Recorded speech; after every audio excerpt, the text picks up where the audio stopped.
You know, we're missing out on premium content talking about rats fucking. Welcome to the United States of Paranormal Podcast. Sit down and buckle up for an enlightening ride through everything cryptid, creepy, and paranormal.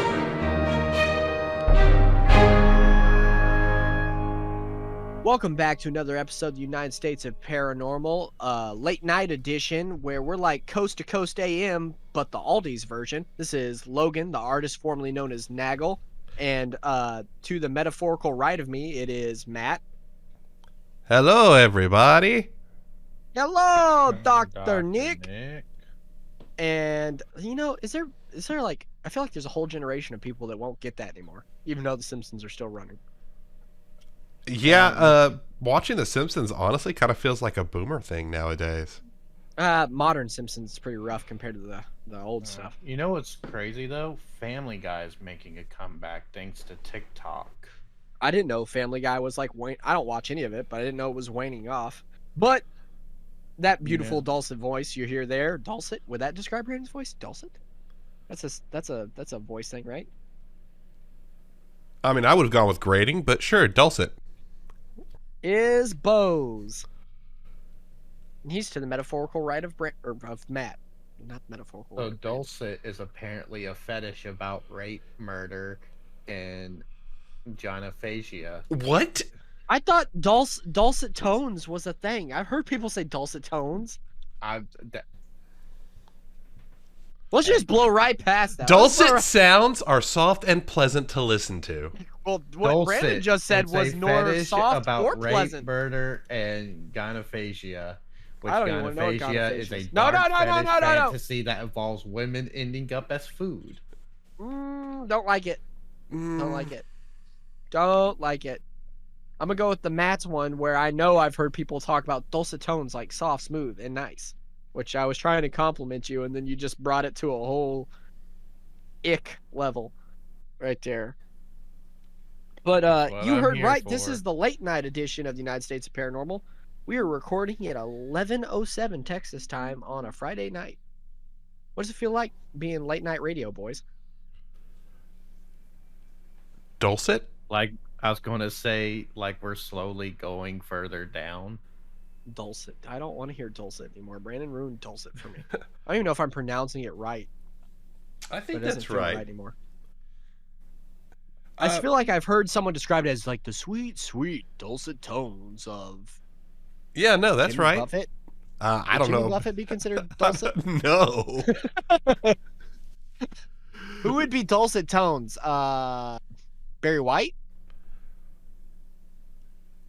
Yeah, be probably dulcet? Barry White.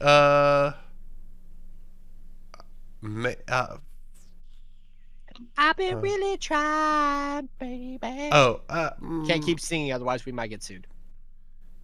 Soft. Yeah, I'd say that's probably that would fit dulcet. I keep thinking like deeper voices, but I don't feel like that actually matches. I see what happened. I spelled dulcet with an O, not a U. Apparently, if you spell dulcet with an O instead of a U, it goes really, really bad. And I bet they're pronounced the exact same way. That's rough. That's rough. Whew. All right, boys. So let's start with Maddie. Maddie, how has your week been? You haven't had a whole week, too, because it's Friday. So, I mean, the whole work week is done and gone. Yeah. Man, I wish I could tell a fun story about something I did this week, but I'd be lying. That's fair. It's work as usual. Next week, I take on extra work. So it's more of like a week full of prep and dread for Schoolwork or outside of schoolwork? Oh, really both, but I'm mainly That's referring to schoolwork. One of our instructors has moving on to better things, and so I have to take over for his class. So mid-semester, I have to. Things. I thought you were about to say you just It's died not or Carl, something. is it? No. Also, no. Okay. He's moved on from his mortal coil. Man, it's funny you mentioned Carl though. He's the one who actually gave me this story. So Oh. yeah, he's the one who told me about it. which kind of, after going through this, totally fits what you'd expect from Carl. I don't know Carl, so I'm just gonna believe you. Good guy, salt of the earth. Nice. He is. He Nice. is a really good guy. But yeah, so I have to prep to teach an extra class next week, and it's just kind of a weird thing going into a class halfway through a semester and trying to figure out where the other teacher has left off and what the hell I'm going to teach for the rest of the semester. Well, if I learned anything from going to school is that all you need to do is will in the TV and play Remember the Titans and radio over and over again, and you're good. That would be really funny. I don't know, like, is that was big our generation. Do they still do that to younger kids? Was it October Sky or November Sky? It's October Sky, right? The one with Jake Gyllenhaal and he worked in a mine. I but think he it's wanted October Sky. Yeah. And he wanted to make rockets instead. Yeah. That's Yeah, the movies they October played on Sky. loop for us at Mauriceville Middle School and LCM. A little bit in LCM, but mostly Mauriceville Middle School. Anytime they whipped out the VHS player, it was fucking radio, Remember the Titans, or October Skies. And let me tell you, there's not a time that I've ever put on Remember the Titans and not wanted to cry when they started singing Na Na Na Na. Yeah. Here's a question though. Have you watched Remember the Titans since you've been out of school? Oh, dude, I watched Remember Titans like some point this year, and when they still like they're adults and they're around his coffin and they start going na na na na, I'm like, oh, Scott, no. Fun fact: did you know in real life that coach was removed like a year later for being too hard on the students back in like that time period? Neat. That's really interesting. You know how rough you had to be back then to get removed for being too rough? Yeah, you practically had to fucking kill the students yourself. Yeah, basically. Yeah, I found that out the other day, and I was like, oh, that kind of ruins that for me a little bit. But I guarantee you, if I watched it right now, I would still be like, oh, no, hold back the tears. This fact hurts me inside. It does. Movie news. We talked about Five Nights at Freddy's and how it was finally going last week. Well, somebody was interviewing Matthew Lillard, who's playing Afton, the main bad guy in the series. If you don't know, Purple Man, later on Springtrap. Yeah. And he let it slip that they signed him for a 3-movie contract. Oh, Yeah. wow. So, I mean, that means we're probably going to see him in human form and then Springtrap form and then burnt up, fucked up Springtrap form. So, stoked to hear that. I mean, I'm not really familiar with the Five Nights at Freddy lore, so. Well, basically, he is a dude that runs the pizzeria and makes animatronics, and he makes the animatronics to where he ends up murdering kids and wedging them in there. And then later on, the spirits possess those animatronics and they start trying to find him. And he panics and runs back into the room and gets into what's referred to as a Springtrap suit, which is an animatronic suit that also doubles as a human can get in it and wear it.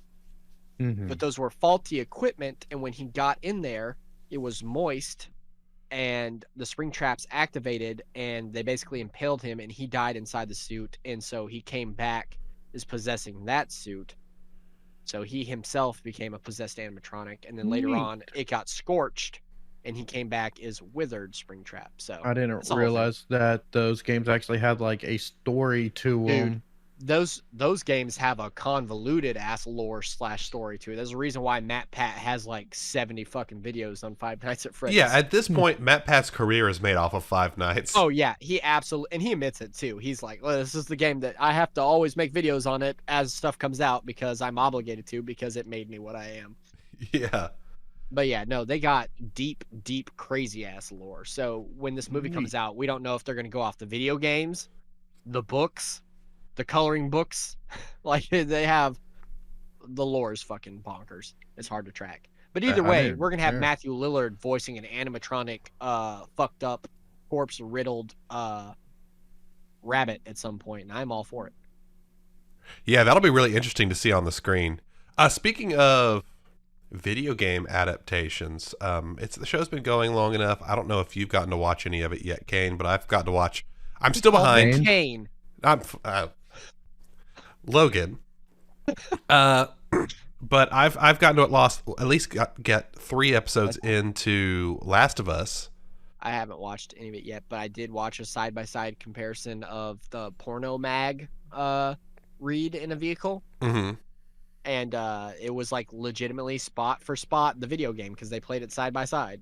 Yeah, there's been several spots so far that have just been 1-for-1 with the game, and that's really impressive to see because you've never seen that in something like that before. Because most modern games are legitimately movie quality storyline. Oh yeah, absolutely. Especially games like The Last of Us. Yeah, so why diverse from it so fucking hardcore when you can legitimately just take from the source script and it play? There's a reason these things are major video games that have sold millions and millions of dollars because the story is fucking good. So why diverse from it? It's like with Halo, we still to this day cannot wrap our head around why they fucked the dog so hard script wise when they had it all laid out for them and also had tons of fucking books that were like well written and great. I don't even fucking read, and I swear by the Cole Protocol and other fucking books in the Halo franchise. And they just they're like, okay, we'll use the names, we'll use the concept-ish, and just completely fuck off with it. It doesn't make sense. I'm pretty confident the problem's coming down to these people get these shows, they become the showrunners, and they feel like they need to make it their own somehow. This is not the day and age for that. Yeah. Well, and one thing that's great about The Last of Us is the game developers are some of the showrunners. Yeah. Like they're directing episodes and putting in work behind it. Which that might be the best way to fucking go about it. And it's incredible to see that the changes they're making make sense for a TV medium. Like they're getting rid of scenes with gas masks and stuff like that because they're like, we want the actors to shine. We don't want to have something that's like a mechanic in a video game here. You know, they're changing just enough to where they're making it more feasible for television while keeping the feel of the game.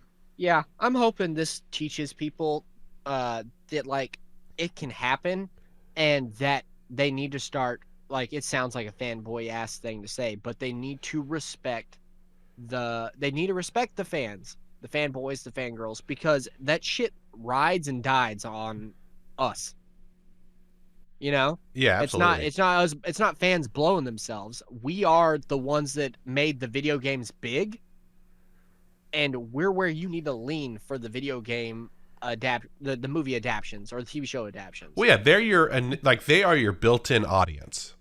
Like, sure, you'll catch other people, but at the end of the day, like the fact that like Sonic, or let's take this for an instance, Sonic, they put out that travesty and fucking fans lost their absolute shit. And you know what? The studios listened to the fans, and guess what?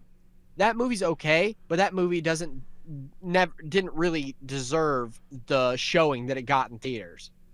Oh yeah. But fans saw a studio listen to them, so fans went out and supported that flick. Now that flick is making a third movie because it fucking just prints money. They respected the fans enough to change the design of a character, even though everything was basically done. And they supported the film because of it. Last of Us is fucking being respectful of the source material. Fans are supporting the fuck out of it. Halo didn't, and fans tore it the fuck apart. Yeah, and that was like as far as you could go from the source material. Like, it was rough. I've supported Halo my whole life. I didn't watch a single episode of that shit. Yeah, well, and like with The Last of Us, I'll stand by that. The first 2 episodes, absolutely great. The 3rd episode, I think, is some of the best television we honestly have had in years. That's the one with what's his face? With Offerman. Yeah, I fucking love that dude. That dude fucking kills it in everything he's in. I don't know if you guys have ever watched.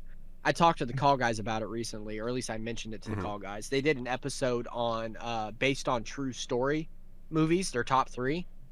And in my top 3 is the movie The Founder, which I don't know if either of you watched it, but it is about the guy that basically made McDonald's what it is. Oh, yeah, I've seen that movie. Yeah, and Michael Keaton plays the main guy, but Nick Offerman plays one of the McDonald's brothers, is honestly top 3 list for me for based on true story movies, because Keaton kills it, Offerman kills it, that whole movie's amazing. Offerman always fucking just comes to bat when he's yeah, doing something. Well, what I was saying about Offman in that episode, like, in a way, it seems like he was, at least like half of his character in that episode was typecast, like this do-it-yourself, survival nut, anti-government, manly man. But then you, like, as soon as they introduce another character in the episode, you see Offerman kind of play at least a type of character I've never seen Nick Offerman play, which was a very awkward, very uncomfortable, and also very intimate person. And it was just a really fantastic performance by Nick Offerman. I really enjoyed it. Nick Offerman plays a very similar character in Bob's Burgers. He's also basically all the stuff you described, but he's also runs a gay bar and is a gay man in that too. Yeah, like it's funny too, because like I say it's funny. It's not really funny, but it's like he plays off like he has some form of autism, like he's somewhere on the spectrum in that episode, as far as like his social skills. Like you see like certain tics and stuff he has when interacting with people, and he can't really read the mood and stuff like that, and he's very paranoid around other people, even though like more so than even like in like you think someone should be in an apocalyptic scenario like that. Yeah. And I like need to check it out. I haven't yet. I know enough about the video games because they've been around forever. But I need to get around to watching the show. I haven't. But it gives me high hopes for Netflix's BioShock. I'm really hoping that they take notes from this and just keep to the source material as much as possible. I really enjoyed it. I played the game. I really enjoyed the game. The game was one of the only reasons I bought a PS4. It's fair. And I have to say, I'm so glad they didn't. There's one thing in the game that always really fucking bothered me, and I'm glad they paid a quick homage to it. But in the game, towards the beginning of the game, when they leave the QZ that they're in, the quarantine zone, for them to leave, they have to go up into this high rise that has partially collapsed and is leaning onto another high rise. Oof. And they go way the fuck up this high rise so they can go from one high rise to the other. And I always thought that was really dumb. They did it because they wanted that visual in the game for the levels, but I hated it. And thankfully, they show the high rise in the episode. They do not go into the high rise. Yeah, well, because like in that episode, the drama wasn't the high rise. In the game, you know, they've put it there as an environment. They want you to explore it because it's a video game. You know, like the environment's supposed to be. It makes a cool level, yeah. Yeah, part level for that. The drama in that episode is like them like getting used to Ellie and then trying to find their way across the city safely. Yeah, and her first exposure to what the world is outside of the QZ. Yeah, exactly. And Ellie in that moment is the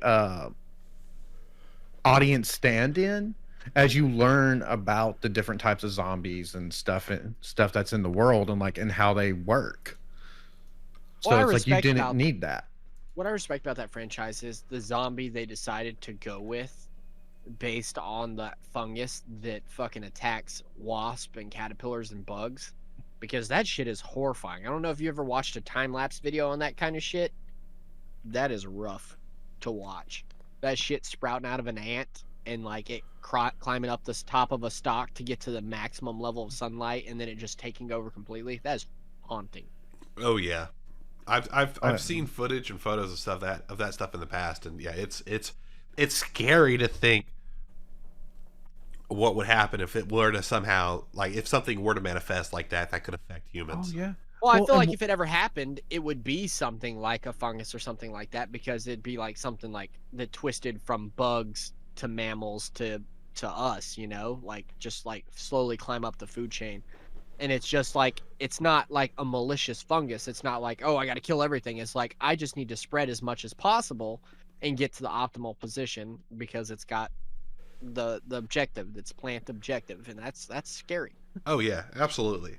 I mean, even without the whole biting people stuff thing, which just the idea of something like that's more closer to what happens in the insect world, of just that being controlled and being zombified into finding a place to perch in the sun, essentially. Yeah, absolutely horrendous. Well, and like I said, I really appreciate that. In the first episode, they don't talk about the flower and how the spores are in the flower and that's what gets people infected. But they show that basically Joel and his daughter in that first episode are avoiding gluten products the entire time. Like there's parts where the daughter gets asked to bake cookies, and Joel forgets to get the birthday cake and stuff like that. So they show how they don't get infected while everyone else does. And it's really cool to see that, like having stuff like that in the episode. And then like the next episode, oh yeah, it was flour that caused people to get infected. Well, it's just like stuff like that also, like, especially on the heels of what we dealt with COVID, that it makes it scarier because we got to understand how quickly something would spread via negligence and refusal of the populace. Oh yeah. Like the government could hop on the fucking news right now and be like, don't eat fucking flour, you're gonna get the zombie infection. And how many people would still go out and do it because of like fake news, this isn't real, that's an infringement on my rights. Yeah, and then all of a sudden we're fucking in The Last of Us because people just don't want to fucking listen, It's fucking haunting because like when The Last of Us came out, that was pre-COVID and it was already scary, but then you go through a pandemic and then you're like, oh my god, this would spread like wildfire even if we had a warning because people would not listen. People would go through and eat flour just in spite. Yeah, people would go to the store and just mix up flour with water, drink it, be like, look, I'm fine. And the next thing they know, they're like, oh yeah, no, there would be videos all over social media of people fucking doing it, and they. Yeah, no, this is bullshit. The government's lying. I'm gonna leave real quick. I want to go stand out in the sun. It's just like, oh no. The government's just trying to take flour away from all the sheep. Yeah, god damn it. It would be fucking rough. That's why I have no faith in humanity. If some kind of, we already had a scary virus, but I'm like, if some kind of other virus like that started to spread, I'd just be like, oh well, we're all fucked. People will be getting it just to prove a fucking point. Unfortunately. They really would. On this note, I don't know throughout your guys' lives what your experience is, but just like horror in video games like have coincided for a very long time. Like what do you guys have like a top horror video game that's like that you would like go to throughout your life? I know for me, my first exposure would have been Zombies Ate My Neighbor on the Sega Genesis when I was a kid, and I swear by that game to this day. I fucking love that game. Brandon might be able to say differently, but I think our first real exposure to horror in video games was the game series Alone in the Dark. Yeah, Alone in the Dark was one, but also, do you remember console this? Was that on? PC. Technically MS-DOS. Yeah. Do you remember Seventh Guest? I know of Seventh Guest. Did we play that? Yeah, we played that. I say play that. We used to sit with our father and watch him play them. Yeah. Yeah, Seventh Guest was one, and then there was another one along with Alone in the Dark that we had that was like another MS-DOS horror game. Yeah. I can't... And of course, the first several Alone in the Darks were on PC. Yeah. I don't think I've ever heard of Alone in the Dark on PC, but I also did not know PC game. Oh no, I'm trying to remember the name of it. My neighbor Gordon had a PC game that me and my sister would play when we went over there. That was like it was the art style. It was some dude, and it was like you go about his house and you're trying to find clues. What had happened to him, and he had been abducted by aliens, and the alien art was very like Ridley Scott alien-esque quality. I'm trying to remember the name of that game, so you guys can talk amongst yourself while I try to figure that the fuck out. Yeah, I don't know. I don't think I've ever played a game like that, but a lot of games like that, those point and clicks, oftentimes live action video games were very popular. Yeah, for PC gamers back in the day. Well, and too, like Alone in the Dark, a lot of people like know the later games where it's like you're used to like third person moving around with a controller and you're doing actions and stuff. The first few games were like point and click, almost mysteries. Yeah. Like they were very much like the original. There was like a slower pace Resident Evil 1. The old Resident Evil games were fucking. I have always liked the story and the idea of Resident Evil, but I have never liked the over the shoulder game style of Resident Evils. You know? Yeah. So, and like the first Resident Evil, if you've never played it, is fixed cameras. So it's not even like over the shoulder. Okay, I've got the name of the game. I looked up a chat with me and my sister had because she brought it up and I looked up for. It was called Dark Seed. And it was on the PC. Interesting. And it was I would like to go back and play it as an adult because I could probably actually fucking do it. But I'm gonna pull this image. Oh damn, this is trippy. And I'm gonna pull this image and I'm gonna send it to you guys so you can see it because this was shit I was doing before I was even in 3rd grade on the PC over at my neighbor's house, and the imagery in this game was fucking haunting. Yeah, I get what you mean. I've got an image search up. This is. I've just sent you over an image on Discord, and like this was like a cutscene that I remember as a kid. Because you're just playing as a normal dude trying to figure out what happened, and you see what I meant, like Ridley Scott.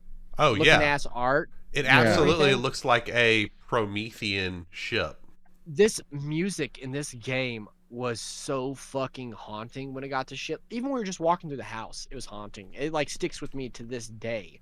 And I would honestly like to look it up and go back and play it as an adult because I imagine I get so much fucking farther than I would have at fucking like age 8 and 9, you know? Yeah. Oh yeah. Yeah, no, like this game would totally fuck up a little kid. Oh, it did. It absolutely did. But we kept playing it because I was like, what's going on here? Like, what were these things doing to this guy? Because you'd have clips like him remembering stuff like this, but he's still up and walking around, you know? Yeah. But like I played first horror genre for me would have been Zombies Ate My Neighbor on Sega Genesis, which was just like a level by level fucking game with a mash of like horror monsters. You'd have your normal ass zombies. You go to the next level, it would be horror at the chopping mall, and you'd have like Chucky-esque dolls that would go hoo ha and throw axes at you. And then the next level you go would be like Texas Chainsaw Hedge Maze Massacre, and you have a guy that looks like Jason Voorhees, but he has a chainsaw, and there's a bunch of them, and you have to navigate a hedge maze trying to find all the civilians and save them to get to the next level. And then you would have like goop piles like The Thing, and then you would have giant ants, and you would have Titanic Toddler, and I still have my copy of that game in the hard case it came with Sega with the manual. That's how much I loved that game as a kid. I kept all of that. But I would play later on. I think the thing that like horror wise that like legitimately scared me, and Skylar and Gunnar would play this too. Chico and the Skywalker. We had Turok on Nintendo 64. Oh.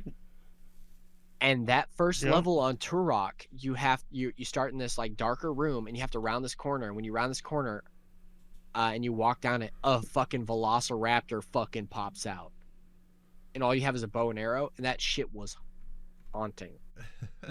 Me and Matt actually had a copy of Turok Evolution Turok Evolution for the Xbox. Yeah, no, Turok Evolution. Now that shit was a fun ass multiplayer game. I had that on PS2. God, that game was fucking hard too. Oh yeah, all the Turok games were fucking daunting. Yeah, I don't think you can play it. I don't think you count the original Duke Nukem on N64 as a horror game? Because it kind of felt like it when you were a kid. It might have been like horror comedy. Know. Well, because you see like there was a level where you got in a swimming pool and you would see like dead people hanging via chains in the swimming pool and stuff. Yeah, that's kind of true. The original Quake, like Quake and Quake 2, were really scary too. Oh yeah, like as kids, and I know we played a lot of Quake 2. Yeah, no, that's fair. That game is in fact scary to a kid. It's crazy to think about what was scary back then, and then like what fucking kids are playing nowadays. for scary games, you know? I couldn't imagine playing like Five Nights at Freddy's when I was 8. Oh yeah. Right. Oh my god. Well, I mean, and- I still scream like a bitch now as an adult playing those games. Like, Well- you could sit me in well, Five like- Nights at Freddy's 1 right now, and I'd still scream like a bitch. Well, like even like the original Tomb Raider was Oh, yeah, no, for sure. horrifying Oh, as yeah. a kid. Absolutely. especially, Not even like, when you get to to the the- scary parts.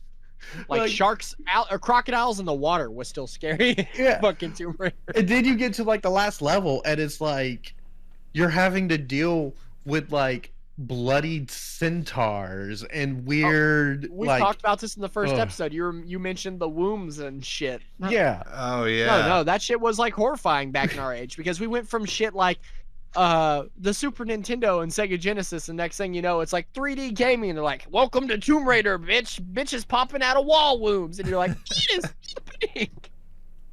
Shooting fucking lasers out of nowhere. You're like, what the fuck? It's crazy to think about in our lifetime the drastic quality difference in video games that we've witnessed as kids, because like people of Jeremy's age went from you know, playing that old game where you caught the ball and the wooden fucking ice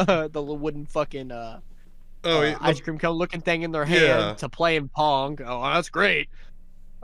He was around for the invention of the wheel and stuff, but us, we were here for Sega Genesis and Super Nintendo to Nintendo 64 to PlayStation 2 to 360 to where we are now with the fucking Oculus and shit. Do you think Jeremy considered Jax a horror game?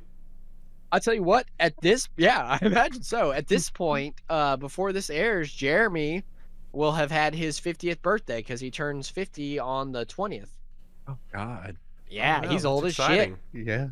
Man, Yeah, he's got so- one foot in the grave. shit. Yeah. Has he picked happy out a birthday, casket yet? Jeremy.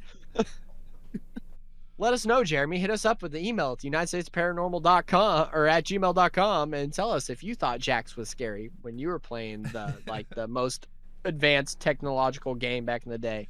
Yeah, I couldn't fucking- imagine being a kid and playing a VR game, especially a VR horror game. I saw this clip of this little kid playing some kind of dinosaur game, and the kid was freaking out Like as a shit his T-Rex whole walked self. back. Yeah, and I've been looking at some psychologists' reactions to that, and apparently with kids, they if you cut off their other senses, then they pretty much pull all of their emotional and like stimulation information from the one sense that's available to them. So in VR's case, sight, and apparently something like that can potentially which really makes for fuck up a some- kid. You're right. And it probably causes some trauma. But at the same time, it is amazing watching these kids run around in Among Us VR, I don't know. terrified just because someone walks up to them and go, "Run!" And they just start screaming, running away. Kill me! I don't know, man. I want to laugh with you, but I'm sitting here looking at this image from that fucking game I showed y'all, and it's just fucking haunting me Yeah. from my childhood. And I'm like, I don't know if it's so funny. Yeah, I don't like. Okay, for one thing, if a kid's online and like trying to play with adults, which I don't recommend anyway. Yeah, But- unless you want your kid to be battle hardened by racial Yeah. slurs and off-putting jokes. Well, usually when a kid's in that situation, they're the one who are throwing out all the racial slurs. You know But- what? I can't dispute that. I've been called a lot by what seems like 10-year-olds playing Sea of Thieves. Yeah, and so when in that situation, I'm like, that kid deserves a little sensory overload. All right, all you paranormal fans out there, we had a technical difficulty. Unfortunately, the AI uprising happened, and there's a lot of conversation and dialogue that died out there on the airwaves that we'll never be able to revisit. Some of the best So- conversations of our lives, really. Some would say the best. I would argue that anybody who would have listened to that would have grown as a human being. Words on the street was Pulitzer Prize. That's what I was hearing. Oh, That's what I was absolutely. I mean, I heard but- that monologue you gave was up for a Golden Globe. Unfortunately, it's gone forever now. So what we're gonna do is we're gonna dive right back into this. We're gonna revitalize. We're gonna be like, hey there, all you paranormal, to quote Jeremy, all you paranormal freaks out there. This is Logan, aka the artist formerly known as Nagel, aka God's Revolver. Twice as I fucked it up. There's the dialogue there and it's gone. It's gone. We whiffed it, much like the AI revolution. Absolutely. And I'm that thing that hides in your closet, Matt. He is. I've caught him in my closet on more than one occasion, and both times I've acted like I didn't see him, and I just got off to knowing he was there. It's for the best. If you know I'm there, that's when I have to act. And on the other side of the ladder there, we've got the man, the Spectrum himself, the Spectrum employee, and I was going to say the man that lives on the Spectrum, but that might be... Oh, God. We can't say that. I don't know that I can say that. You just did, though. Is that technically it's true, so it's not offensive, right? No, I think we Right? got to cut that. Right? Is Logan finally getting something cut out of the I've never been podcast? formally diagnosed. The unformally diagnosed man on the Spectrum himself, Brandon Boze. That was the sound of a horn. Oh, my God. It's late, okay, people? It's almost 1 o'clock at night at this point. It's 12:35. We were making jokes about late night, and now it's just so much later. Now we're at that point at the night on HBO where all the, like, the what is it called? The not hardcore porn, but the softcore. Yeah, we're now in the softcore HBO part of the night. Yeah, we're hitting Skinamax time of night right now. This is fucking United States of Paranormal Skinamax edition. Sensual touching. That's what's Louder happening now. than God's Revolver and twice as shiny. That's what I was trying to say. That's what I was trying to say. That would have been a really good line. I know, but you know, it's still there. The intention's there. It's late night podcasting. It's excusable. Nobody at this point is expecting much. I'm saying this like people are listening to this late at night, but that's not the case. Let's be real. People are listening to this on their drive to and from work. Hey, these episodes drop at midnight on Wednesday mornings. I assume all of our listeners are immediately downloading and listening to the episode. Absolutely. While talking So about I think it's fitting. I was about to say our wispiners, our listeners, I would like to shout out, I know that guy 23 who left a review via Apple Podcast, Kimberly Gilmore, who left a comment via Instagram, and our man, the truest fan, Mason Straw, aka the Straw Man, aka I'm the Tin Man to his Straw Man, on Facebook, hitting us up and conversate with Jeremy, throwing him a bone, talking about the Indiana Chiefs fans. We appreciate you, the Straw Man. Y'all hear that out there? You write us or review us, we shout you out. So fucking do it. Talk to us. We need it. We're Otherwise, we desperate just for talk to each other. Yeah, we're desperate for human interaction. Exactly. I don't get enough hugs at home, so I need verbal or written hugs from the listeners out there. That being said, we've covered small talk. A lot of our small talk died via the AI revolution, so that's gone forever. Anybody do anything for Valentine's Day? I bought my wife a box of not a box, a thing of fancy chocolates. Ooh. It was like strawberry cream Dove chocolates or something like that. She said she liked them. She ate the whole thing in one go. Well, fucking shame her like that on the air. She ate the whole fucking box. I mean, I would have done it too because I'm a fatty, so I can't. We just got in my household. We just got a heart-shaped pizza from Pizza Hut, and we watched the 1981 My Bloody Valentine. Mm-hmm. Which I'm a horror truist, but fuck me, the Jensen Ackles remake is so much better than the 1981 one. You might be biased. No, the 1980. Let me clarify. The 1981 My Bloody Valentine was a Canadian slasher. Okay, motherfuckers are saying stuff like a boot and shit in it, and it's a rough watch. The Jensen Ackles one, the practical effects and violence are on par, and it is the miner walks around much more menacingly. He walks him around more robotic and more like a force of nature, opposed to the 1981 one where the miner sees somebody and he quickly sprints into a fucking cranny where they can't see him anymore.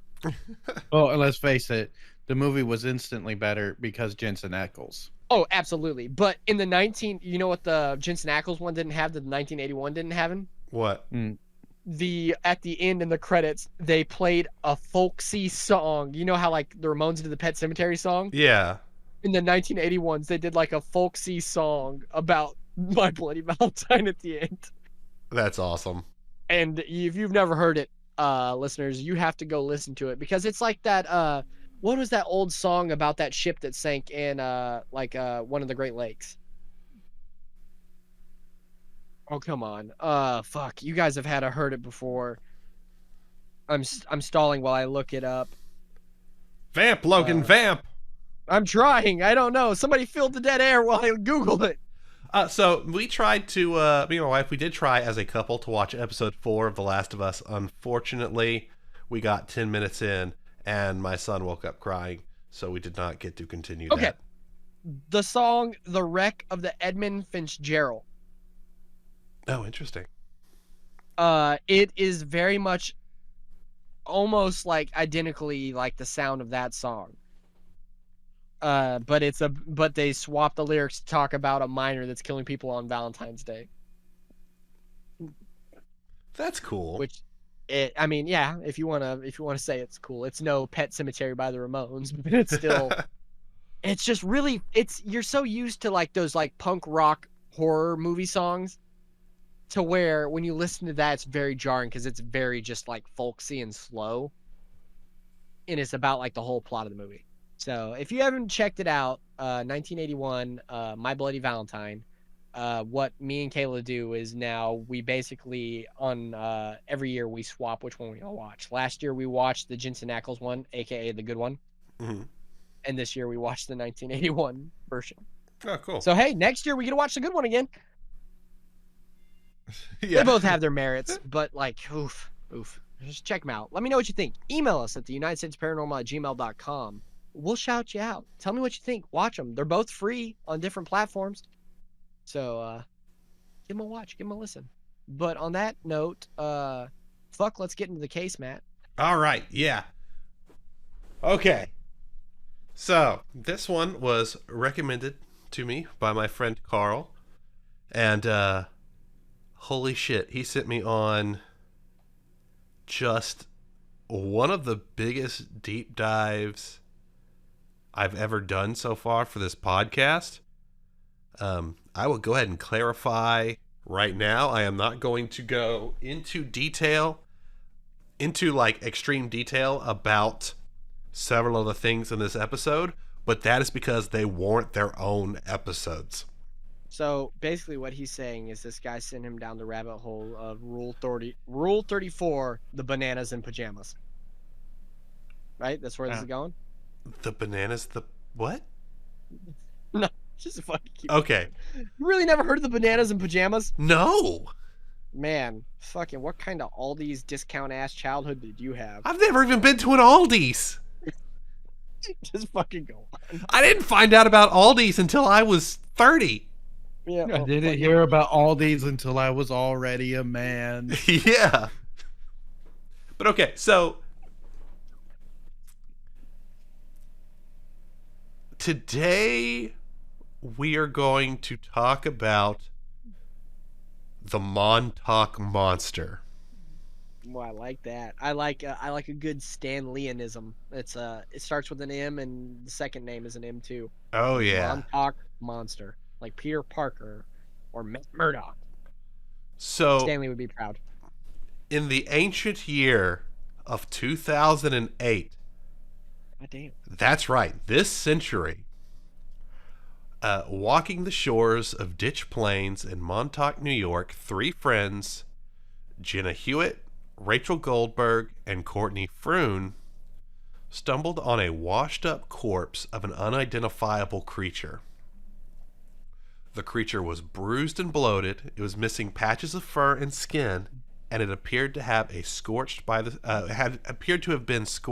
sun, or even potentially set on fire. Wait, they found Courtney Love? Huh. Oof. I'm not proud of that. Let's move on.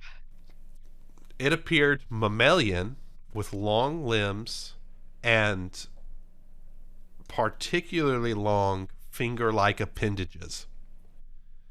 The most peculiar thing about this creature was that it had a beak. Jenna took a photo of the creature, and after it was sent to a writer at Gawker, the story blew up. So before Gawker? I go for... Yes, Gawker. That sounds like a credible news source. Sounds like an incredible news source. Yeah, I The think it's... Gawker actually sounds like a porno production company. Let's be honest. So, and I'm going to put it in the podcast chat here so I can easily go back and reference it. Here is a photo of the Montauk Monster. The photo that blew up. Oh, I lost it. Oh, there you go. Podcast chat. Okay. What the fuck? Oh, we're going to have to put that in the socials for people to look at. Oh, yeah, absolutely. This thing looks like a rabbit and a parrot and a badger had a illegitimate bastard love child. And a Thanksgiving Day turkey pre-cook. Yeah, it That is It has Matt, teeth. where did you put this? in There's the... a podcast in the tilt. Yeah, under text channels. This thing has teeth and a beak. Yeah. It legitimately looks like a Thanksgiving turkey from Hellraisers. And it does look like somebody... It looks like a mob hit was taken out on it, because it looks like somebody kicked the fuck out of it. It's Yeah, all it bruised does. and shit. But that face, like, beak and teeth should never be included in a package. This was God's mistake. It also looks like it's flipping you the bird in this picture. I know, right? It died in the sand. It was like, fuck you. Get One fucked! One last get fucked to God before it fucking tapped out. It was like, God, I didn't stand a chance. Yeah. Did you find That it, thing Brandon? is... Yeah, I found it. That thing is fucking capital U ugly. Oh, yeah. It is horrendous. It is nightmare fuel. Ugh. I mean, imagine finding that thing on a beach. I can just hear the sounds of fucking listeners right now fucking clicking over to the socials to get a look at this bitch. And I am sorry. Yeah. I am. That is a I don't even know what to classify that as. A monster? Would you say that thing gives live birth or lays eggs? Lays live births. Lays live. I don't like the way you worded that. Oh God, the teeth in the beak is what's really fucking it up for me. I I know, don't know what's right? going on with its hands, but the teeth beak combo I am not a fan of. Teeth beak combo. Nothing- That sounds like something you would get at a. That sounds like something you would get at a church's chicken. God. And is that a horn? Let me get that teeth beak combo. No, it's not a horn. It's an ear. It's what's left of an ear. I don't know. That might be a horn-esque ear, horny ear. Yeah.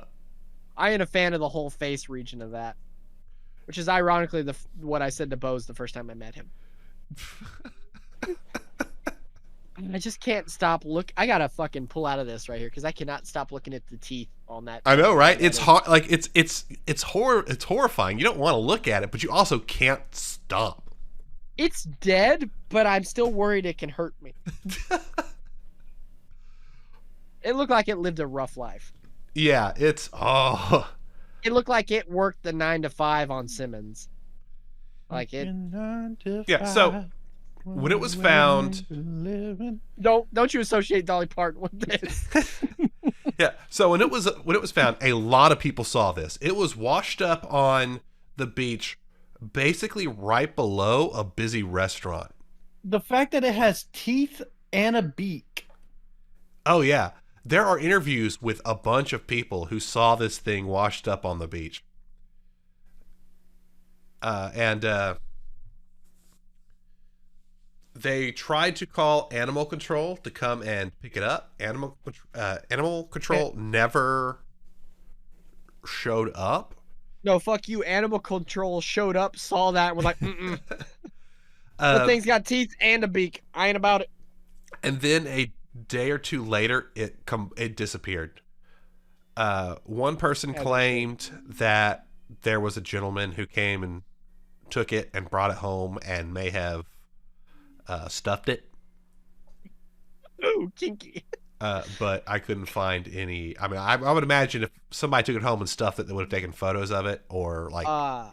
Anybody that's willing to take that thing home has fucking problems. I imagine what happened is this thing woke up from what I can only describe as a massive hangover, and it sauntered back into whatever environment it lives in, albeit water, land, or air.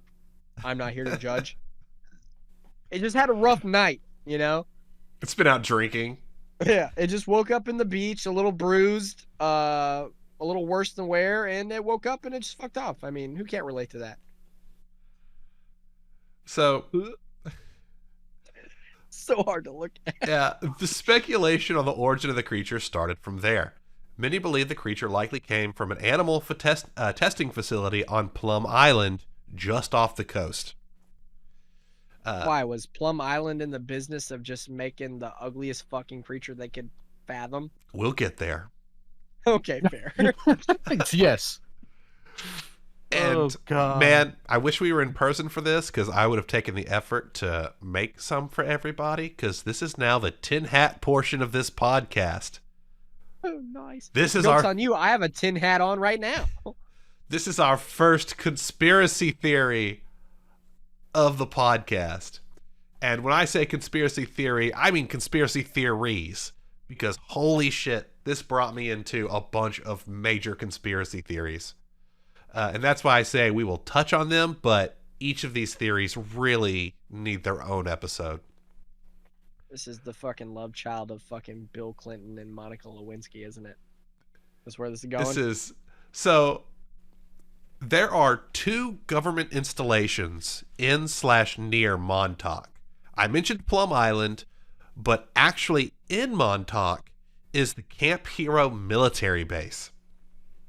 So we'll talk about that, and then we'll move on to Plum Island after that. But a big conspiracy around the Camp Hero is what's called the Montauk Project.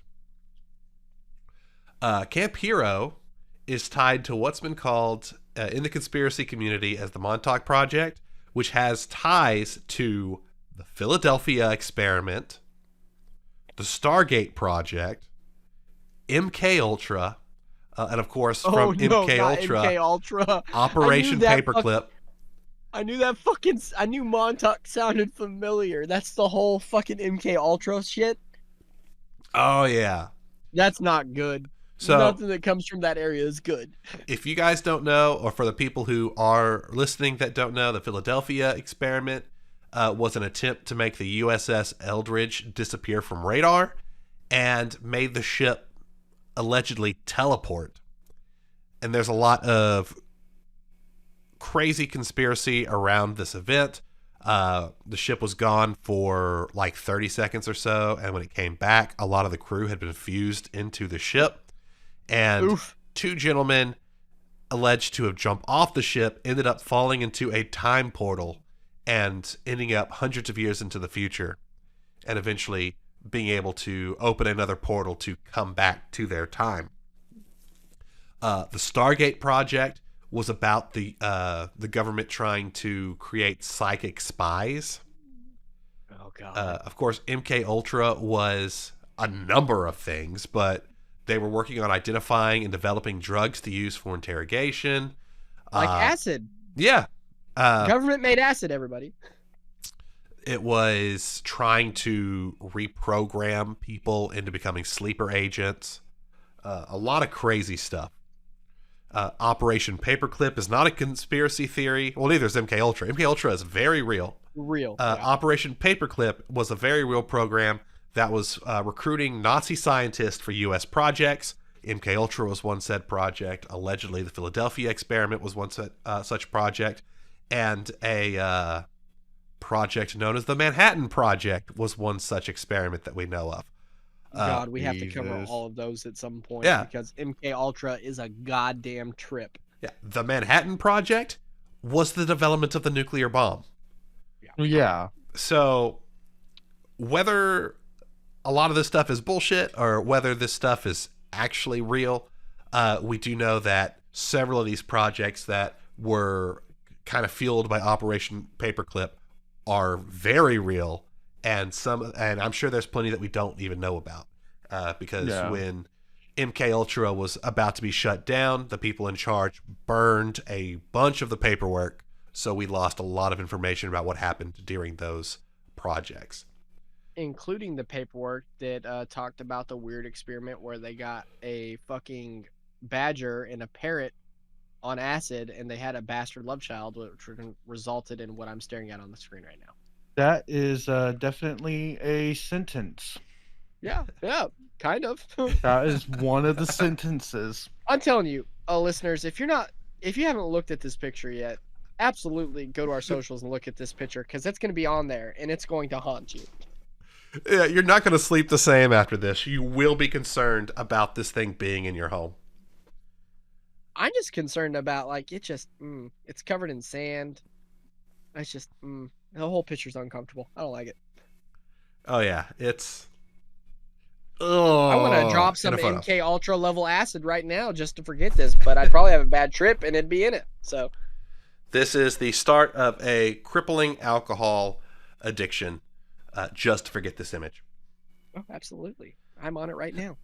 So, the Montauk Project was made up of a series of experiments. One experiment involved the kidnapping of thousands of children, many orphaned or homeless, from various parts of New York. And these children would be tortured and psychologically broken with the goal of reprogramming them into sleeper agents for spying or assassination. This is very much like interesting to hear children, because this was something that was in fact done in the MK Ultra experiments, but to prisoners, adults, college students, etc. So it's interesting to see that this is believed to have been done to children at this military installation. Like another alleged experiment was to unlock psychic abilities of these children, to be able to see through the eyes, see through other people's eyes at great distances, or summon objects with their minds, or even open up portals to alternate dimensions. And this, yet again, I would like to Another claim was that the facility was experimenting with wormholes. And subsequently opening up a wormhole linking back to the wormhole opened up by the Philadelphia experiment in 1943. All of this was going on in where is it at? I just wrote this down somewhere. Around the 1970s and the 1980s is when these alleged experiments were happening. So trying to go back 40 years into the past to link back to the Philadelphia experiment. Oof. That's crazy to think about, that this is actual shit that our government was trying to do. Yeah. Now, this isn't us just being conspiracy theorist. It's real shit that happened. Oh yeah, no, a lot of it got declassified. Yeah, it's fucking bonkers. Now, they were going to make a TV show, or they were making a TV show based on the Montauk Project. It was going to be titled Montauk. Unfortunately, from what I could find, due to production issues, they ended up moving the show to Indiana and renaming it.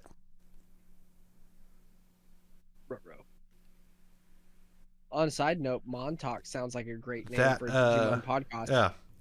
That show was Stranger Things. Ruh-roh. Yeah. It's fair. So Stranger Things was originally supposed to be heavily, directly based on the Montauk experiments. But for whatever reason, they moved it to Indiana and renamed it Stranger Things. The only successful thing to come out of Indiana ever. Obviously, they made a good choice there. Yeah. There are alleged to be underground facilities at Camp Hero. I mean, obviously, where you're going to do your nefarious government experimentation. While the blueprints for the facility don't show any kind of underground bunkers or underground tunnels and stuff. One gentleman who he made I have that name written down here. Hold on a second. Let me pull this up real quick.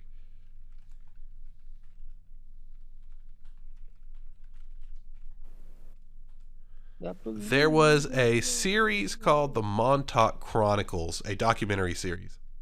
It's not well reviewed, but it was directed and made by a gentleman by the name of Christopher Garetano, and he claims to have gone to the site with seismic imaging tools, and has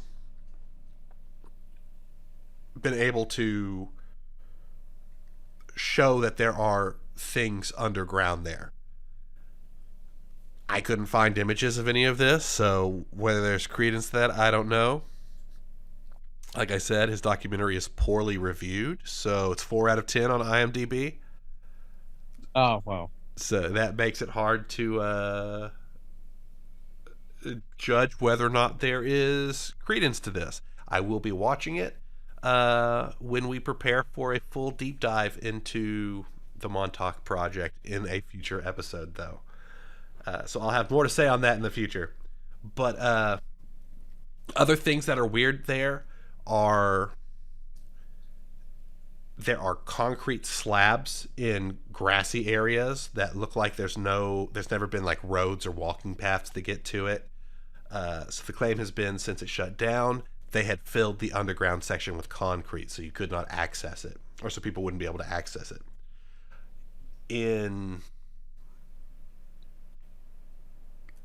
The base closed down in 1981 and opened to the public as a national park in 2002. In that period, though, people who have explored the abandoned base during the time that it was shut down claim to have found invoices and stuff for food orders for the base in between that time that the base was shut down. So there are theories that there might have been people still operating outside of that base in this underground section even after the base was officially closed. Ew. Now, perhaps the least extreme theory about Camp Hero had to do with its SAGE radar dish. SAGE standing for Semi-Automatic Ground Environment. And I will share a photo here. Oh god, I hope it's better than this last photo. It is. Thank god. Tired of looking at Perky Bird. Cat monster. So, the radar dish was installed in the 60s as a early warning system for a nuclear strike. It would provide up to a 30-minute advanced warning for an attack during the Cold War. The dish operated at 425 megahertz, which is strong enough to interfere with local broadcast stations and people's TV sets. This led to some people believing that the tower was used also as a mind control device. God damn it. Yeah. Because of course. It's fucking nuts to think about how we used to have shit like this installed in front yards and stuff just to get TV. Like, my house in Atwood had a big satellite dish out in the front, like a big one. Mm-hmm. And it clearly wasn't for my house because we didn't have satellite TV. So I don't know if it was like for the neighborhood or what, but it was like a big ass satellite in our front yard. Yeah, well, we never had satellite. I firmly remember having to fuck with rabbit ears in order to get signal.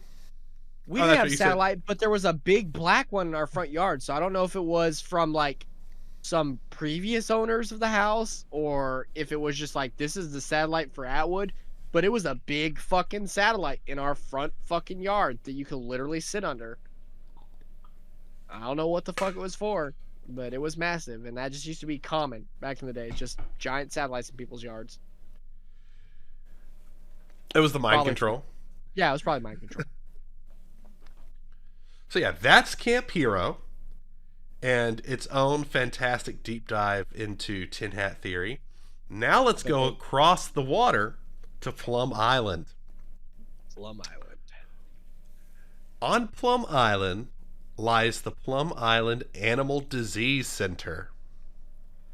The center, originally a military base during World War II, was repurposed at an animal disease facility in 1954. I bet that's where our buddy came from.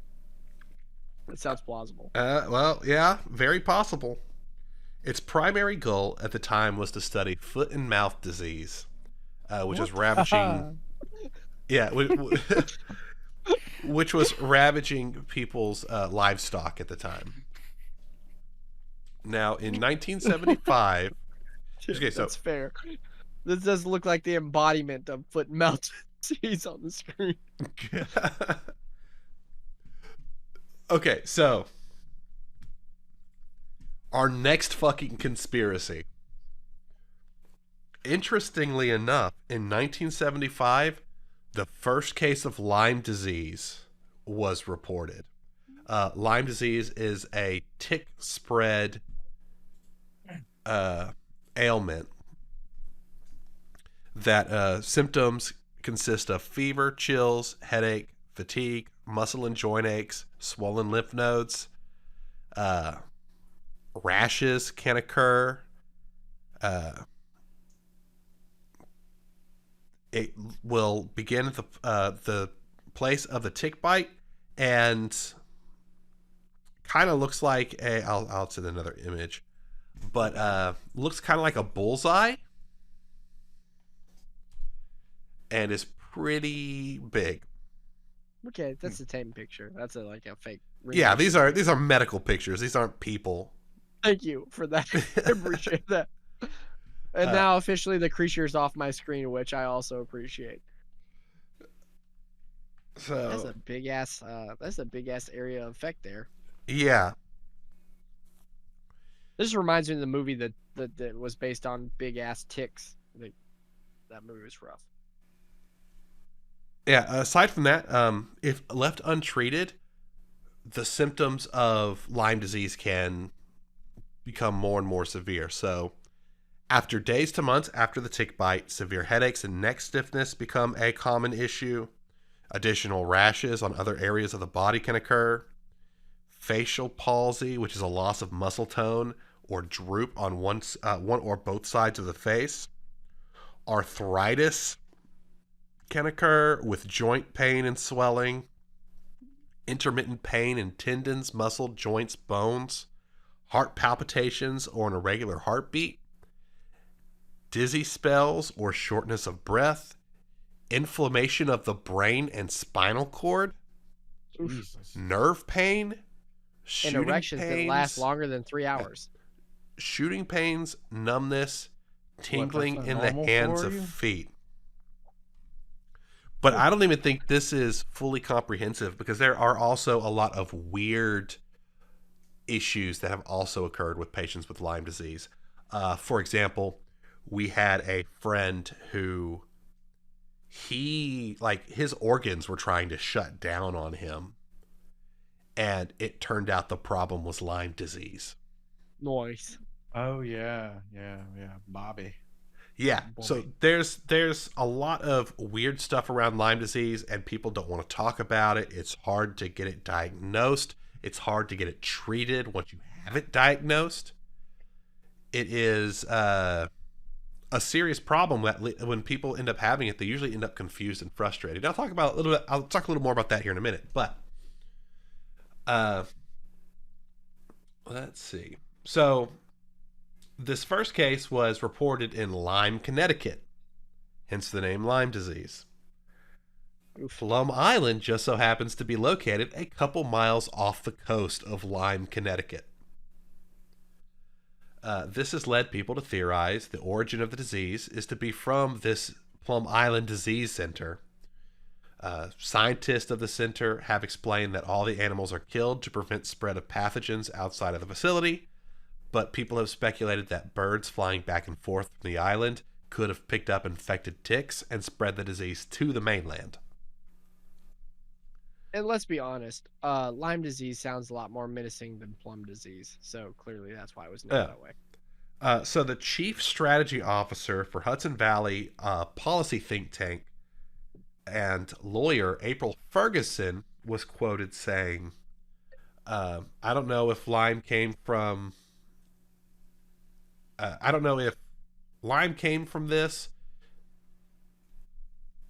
Oh, well, shit. I'm sorry. I'm getting my pages mixed up. I'm sorry. Okay, she said, I don't know if Lyme came from Plum Island, but it's weird that no one wants to talk about it. Doctors are scared to treat and diagnose it, and the government doesn't talk about it.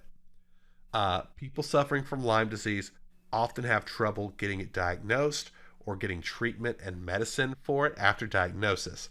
So April spends a lot of her time representing these people in cases against their insurance providers to try and get approval for antibiotics to treat this condition, because insurance providers will not cover the antibiotics. Yes, like I said, it's very strange that nobody is like it's like I said, like we saw with Robbie. It took him forever to literal like years. And his health just got progressively worse and worse during that time, and eventually figured out it was Lyme disease, and then eventually got it treated. So it's interesting to see that this is some kind of weird widespread problem that people are having when they get Lyme disease. Now people think that the facility may have been used to experiment using animals as a means of deploying bioweapons, and Lyme disease being one such weapon. So the thought is maybe this was something they had developed in the lab and were experimenting using animals to try and deploy it, and it got out. Something similar to this theory happened in Texas at A&M, where they also had a disease research facility, and there was a huge issue where some of the stuff they were studying ended up getting out. And I think this was while Hillary Clinton was Secretary of State, but there was several testimonies and stuff, and she made some letters about demanding investigations about how this happened, and that facility was shut down because of it. So there's been a history of stuff getting out of these biological research facilities, and it could be that this is what happened with Lyme disease. Let me go to my notes. Now, another theory. Speculate. Oh, go ahead. Well, I was about to say, some people speculate that's where Kyle came from. I feel like there's a little more than speculation about that, but that actually gets into my second theory, or the second theory about Plum Island, and that the facility was used to experiment with genetically altering animals with the intent of creating physically altered creatures. So, the theory is that the Montauk Monster is a physically altered creature bred in this facility. Why would you breed that thing? And the fact shows that Kyle is one such creature. I feel like that's an attack of Kyle's character to say that he's anything related to that thing. That thing is like, you look up the definition of fugly and the Montauk Monster is right there in the fucking dictionary. Yeah, there was an alleged case of staff on the island calling the police over a found human body on the island. God, you said staff on the island. I thought you were talking about staff, like as in like the disease. No. And this is like, I guess, cleaning staff or something. I couldn't get any clear word on that, but they also described the human they had found as having strange proportions, such as elongated fingers. And a huge dick. Just massive. Massive. And it also had a beak and teeth. Now, the only evidence of this body comes from the drawing of dubious origin, and the official story of it was that some of the things changed about the description and saying it was just a black man who was found dead. But here is the alleged drawing of the described person that they had found. I had long fingers and no dick. Yeah, a Fair. huge lack Also, of dick. no ass crack either. Those are unnecessary. Okay. Now, this is probably the most popular origin of the Montauk Monster, is that it was a physically altered creature. But now comes to the less fun part, which is reality. And mostly that was just a trick of the camera. So here is another angle of a later released photo of the Montauk Monster. I can either. No, it's still not great, but Looks that more is like a dog. clearly not a beak. Some of the speculation was that it might have been like a pit bull or something that fell off of somebody's yacht in the area. Paleozoologist Darren Naish and Jeff Corwin took looks at some high-res images of it and believe it to be a raccoon. And here is one more photo with a superimposed raccoon and raccoon skull. As you can see, the initial shape of the front of the creature's face, of what had looked like a beak from that angle, matches perfectly a raccoon skull, missing its top row of teeth. And the fingers match that of a raccoon's fingers. Oh, I do not like that zoom in of the fucking corpse fingers. I do not like it. Yeah, it's rough to look at, but it becomes pretty obvious it is a raccoon. It's like a fucked up human foot. There is marshlands on the mainland, and one thing I read is that that's a place where old raccoons will go to die, and it probably just got washed out to shore with high tide. And then the way it decomposed, maybe fish eating it, caused it to lose some of the skin on the front of its skull, lose its top row of teeth, and just the angle that it ended up laying at for that initial photo made it look like it had a beak. This, of course, does not stop people from theorizing or posting more horrendous photos of creatures that I will not make you guys look at. Thank you. But if you... Well, I looked at one of these photos, and they said it was some kind of weird altered horse. I put it through a reverse image search and found it was from like a medical... a veterinary... slide presentation of a C-sectioned cow that had died in the womb. Good God, that's a lot. Yeah. So there's a lot of fake photos. They're not fake, but they're other things that people are claiming to be Montauk monsters. But this is the only photo of a truly alleged Montauk monster, and either sadly enough or at great relief, it's just a raccoon. I hope it's just a raccoon, because I don't want to live in a world where there's the weird beaked, teethy creature running around somewhere. Oh yeah, but I mean, I think the craziest thing about this story is just all of the conspiracy that's on the periphery of this story. Yeah, everything with farther reaching things have links to this story. And it just, and not only that, and we haven't a chance to talk about this yet. Going into the Philadelphia experiment here recently with the UFOs that have been plaguing the U.S., I kept seeing comments about something called Project Bluebeam. And so I started looking into it and found out that it's another conspiracy theory with ties to the Philadelphia experiment. And so it just kind of made me go a little crazy this week, where everything I was looking at was kind of leading back to what I had been researching. Fair. But that's it. That's my story. That is the dangerous thing Montauk about Monster. Conspiracy theories. They all lead back to another conspiracy theory that leads to another one. That leads to another one.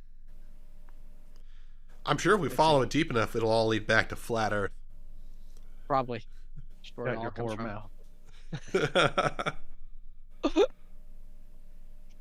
mouth. Oh man, I'm gonna have bad dreams about that fucking first picture. Just feel it.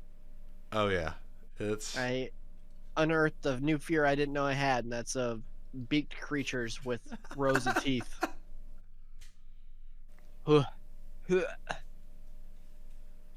Oh man, it is 1:20 at night, and we're just wrapping up your case. And we started. I don't even know when we started at this point because we started, and then we had technical difficulties, and then we started a second time. Yeah, we started at like 10 something. So it is late, and I have haunted images of what might or might not be a shored up raccoon that might have died of Lyme disease or not, or died of tripping acid. Who knows? The Montauk is a sketchy place. I know that I don't want to go there. I don't want to go to Plum Island. Yeah, I don't see much reason to want to hang out in that area. You might get Lyme disease. There's probably still acid in the water supply from back in the day. Can't fucking trust that place. That's probably what the raccoon died of. It drank some fucking acid water and fucking tripped balls in the fucking beach and then died in the sand. I believe it. If that's even a raccoon, it might just be a fucked up fucking experiment that guys on acid that worked for the government cooked up and was like, oh, we need to make sure this thing doesn't live to see the fucking next day. And they drowned it on the beach and just left it there. That's understandable. If I made that, I would definitely put it out of everyone's and its own misery. Yeah, no, absolutely. You make something that has a beak and teeth, you are obligated to drown it on whatever nearest beach you can find. Specifically a beach. Only salt water can purge that from the world. It's got to be done. Absolutely. Ugh. Ugh. That's haunting. Well, I mean, that's our first, like, conspiracy theory thing really dug into. We've done hauntings, we've done possessions, we've done sad and goofy, and we've done cryptids. And that's our first conspiracy theory. And you touched on some of the bigger stuff in the United States, like Operation Paperclip and all that jazz, because fuck me, the government experimenting with acid was fucking gnarly. Oh, yeah. We definitely need to cover that someday, and that would absolutely have to be covered in a multi-parter because, back then, fucking government officials were just fucking secretly dosing each other left and right just to test acid, and it must have been a wonky world to live in. Yeah, I imagine a workspace where, like, if anybody offers you anything, you just have to tell them to fuck off. Yeah, and none of them were either. They were all like, oh, sure, Tim, thanks for the water. And the next thing you know, they're tripping balls. Yeah. Because they fucking did a fucking almost lethal dose of fucking acid mixed with God knows what. And they were like, we were just seeing how it would react to it. And he was like, not great, Tim. Not great. I ate my toddler. So, what a world to live in. Happy I wasn't part of it. Good God. You imagine going through the schooling so you could be part of the government and that's where you end up? In a fucking think tank with people fucking dosing each other just for the fuck of it. Yeah, that's Jesus Christ. That's got to be. I mean, that's the most hostile of hostile work environments. Yeah, You know? I just went to go eat my fucking. I just went to go eat my snack pack, and it turns out Jim laced it with fucking 20 grams of fucking acid. I was tripping for a month. No thanks. Next thing I know, I woke up on a beach next to what I could only assume was a skinned raccoon. He swapped out my vitamins with acid. I've been tripping for days. Oh God, that shit's MK Ultra is a fucking hot mess of a nightmare, and I would like for us to dive into it someday, but not this day because it is. We started recording this in one day, and now we're in a whole nother day, and I am tired and bewildered, to say the least. I would like to thank all the listeners out there for putting up with us and wish Jeremy a happy belated birthday at this point because we're like 2 days past his birthday. He's 50 now. So there's that. He's like the crypt keeper of the Golden Image podcast umbrella. At this point. Yeah, I think they have to sacrifice a small animal to wake him up in the morning. I think technically now we have to rebrand and get a new Jeremy that's younger that wears sunglasses and says hip things now. It's time to replace him. We got to go from Golden J to something newer and hipper. Double Golden J, 2XL. Or Golden Jazzy J, you know? Someone that says woke things and is super hip and is on the Tic Tacs. All those kids do these days. That being said,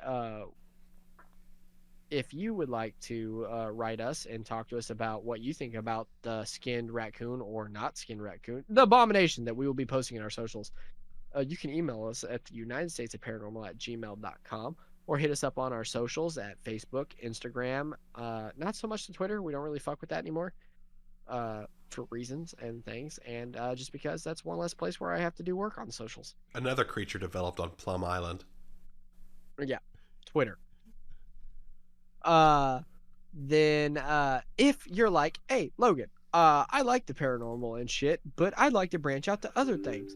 Maybe sports, pop culture, murder, or books. We have the podcast is for you. That's right. The podcast is for you. You can go on Mondays and check out the Call Guys, or as I like to call them, the Call Boys.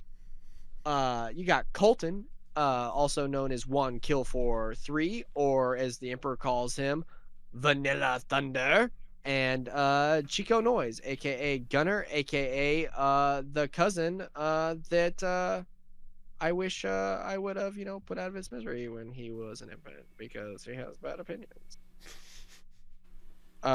They talk about pop culture stuff and do top lists, sometimes top 5, sometimes top 3. The last thing they top list for a moment. Oh yeah, they do stuff. They do top 3 list, top lists. Go check them out on YouTube. Rated R film opinions. Yeah. They tell you what you should watch while you're watching what you want to watch. Them shirtless. Go check out the Call Boys. Top list, top list. See, look at that. That's a podcast right there. That one's for free. You can have that one. Next one you gotta pay for. Yeah. But last one they covered was top 3 list of movies based on true events. And fuck me, they had a guest on there, and it was almost all war movies that they picked. And I was like, man, for some sports loving fucks, they did not really mention a whole lot of sports movies. It was like war movie, not Rudy, but a sports movie. Rudy's like my go-to for a sports movie because I don't watch a whole lot of sports movie. But yeah, it was a lot of war flicks. I personally said that I would have been like The Founder, which was Michael Keaton, based on the guy that took over McDonald's back then, made it a big thing. 3, a Dale Earnhardt story, and fuck me, what was my I had 3 and I can't remember. I cannot for the life of me remember what my other based on a true story movie was. Who knows? Fuck it. Norbit. Oh god, I didn't say fucking horror movie. Oh Jesus. Gunner does love Eddie Murphy, though. He does a pretty solid impersonation of Eddie Murphy. So, if, God, it's going to kill me that I can't think of what my top 3 would have been. Oh, you know what? I'm not even getting that right because the last list they did was top 3 car movies. And, yeah, I don't really have a lot of car movies, personally. Yeah, I'm trying to think of what car movies I might have seen. I mean, I've seen Cars. I personally, it was pretty broad. They were going like movies that had like heavily leaned on cars and stuff. I went with Fanboys was one of mine. I went with realistic car movies, not like animated and stuff. Mm-hmm. I went with Fanboys because Hutch's van. I went with yet again 3, a Dale Earnhardt movie, and then went with Nicolas Cage, Drive Angry, which was a solid fucking flick. What about It's a Mad, Mad, Mad, Mad, Mad, Mad World? No, I mean, you want? I think one of them went with Herbie Fully Loaded, with Lindsay Lohan. But I just went with realistic movies when I hit them up with my list, and I went with Dale Earnhardt, or 3 Dale Earnhardt story, Drive Angry, and Fanboys. And if I went with TV shows, I went with Supernatural because Baby. I went with the Vista Cruiser and that 70s show, and then the Munster Coach and the Munsters because that car was fucking dope as shit. Dope. If you're not into pop culture, or you're into pop culture and you're like, Logan, I'm done with Monday, what can I do on Tuesday? Well, you can head over to Golden Image Podcast, which is a podcast that on one week they do reviews of things in northern Indiana and or around them, like breweries, regular ass restaurants, museums, and other venues. Or on oscillating weeks, they just do Golden Image Vintage podcast episodes where they go back and do the Golden Image radio shows that Jeremy did in the beginning of the internet, back in the day. And if you're like, Logan, that's great, but what do I do on Wednesdays? Well, you already know what you do on Wednesdays. You're here. It's the United States of Paranormal Podcast. I almost forgot our own name there. Where we talk about spooky shit all over the world. Yes, it says the United States, but sometimes we go to other places like, Vietnam to talk about the tech and whatnot. And you're like, Logan, okay, I'm done with Wednesdays. What about Thursdays? Well, I'll tell you what, Thursdays, if you're a sports fan, head on over to the Indiana Chiefs Fans Podcast, where the Chiefs just won the fucking Super Bowl. So anybody that's not a Chiefs fan, cram that in your juice box and fucking suck it. How about that for a tagline? It's a good time for if you're a fan of that podcast. It's a good time to be a Chiefs fan. And if you're like, Logan, I don't do sports ball, but maybe I like murder and or books. Well, I have something to tell you. Fucking Friday is the day for you. Friday, we've got the Murd Nerds, which has got Trashly, Alicia, the former TUSOP host, and Golden Jazzy J, the hip new reiterated version of Jeremy that is definitely not 50, where they talk about true crime all over the world. And sometimes it's not just true crime they talk about. Sometimes they talk about straight ass animal murder or straight ass animal rescue. Who knows? Or if you're like, I don't really want to talk about murder, but maybe fantasy murder, go on over to the Court of Books and Booze, where they talk about all sorts of books. Right now they're working on I cannot remember for the life of me what that book series is called. Throne of Glass, I think, is the first book. But you got the Skywalker, Jessica, and I cannot remember that chick's name to save my life. But she does a great job, and they talk about books and such, which I haven't picked up a book since high school, basically. So maybe I should listen to that podcast more and read a book. Logan forgot how to read. I might have. And right now, I basically just look at words and I just wing it. And I've gotten so good that people actually believe what I'm saying. So that's all the Golden Image production studio umbrella empire viscosity mixture has got to offer right now, until Golden Jay's like, now we've got Saturday and Sunday covered, which at this point it might be coming. Who knows what those podcasts would be? What would you guys pitch for a podcast for Saturday and Sunday? If you'd like to pitch a podcast, email us at the United States of Paranormal at gmail.com. I personally would pitch a food podcast because I'm fat. I would, you know what? The Call Guys reached out to us and they want to do a snack episode where all of us bring, what we basically do is we all get, we pick a snack and we all get a different version of that snack, off-brand and name brand, and we all compare. Oh, that'd be dope. I'd be absolutely down for, depending on the snack. Hopefully it's not something sweet. I'd go for like savory or spicy personally. I don't like sweet. Yeah, I'd love that if they can afford my appearance fee. Yeah, it's a little costly, But I think that's been it for this train wreck of this is going to be a long one. If you guys made it this far into this podcast, congratulations. And let me tell you, if the robot uprising wouldn't have happened, it would have been at least 40 minutes longer. Because after it cut off in the Tomb Raider conversation, we went on for a while. We talked about Will Smith. We talked about more movies. We talked about our cure for world hunger. And I think that would have stuck. Honestly, it was foolproof. And it was cheap. It would have been less than a cent a day. It would have been tasty and affordable, and we would have won a fucking Nobel Peace Prize, but it's gone forever. So basically, it was the podcast equivalent of tribute by Tenacious D. You know, this isn't the greatest and best podcast in the world. This is just a tribute.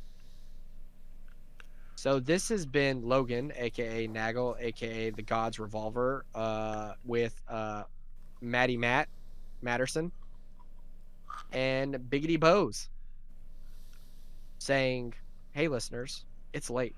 I want to sleep. I miss you, and I appreciate you. Like and review. Go check out merch. All that shit. You know. Stay spooky? Question mark? To support other Golden Mojo Entertainment productions, check out Golden Image Podcast, The Call Guys, and Murd Nerds wherever you enjoy listening to podcasts. To see photos and find new episodes of the United States of Paranormal, follow us on our social media. Twitter at TUSOPPOD, or Instagram at the United States of Paranormal, and Facebook, the United States of Paranormal.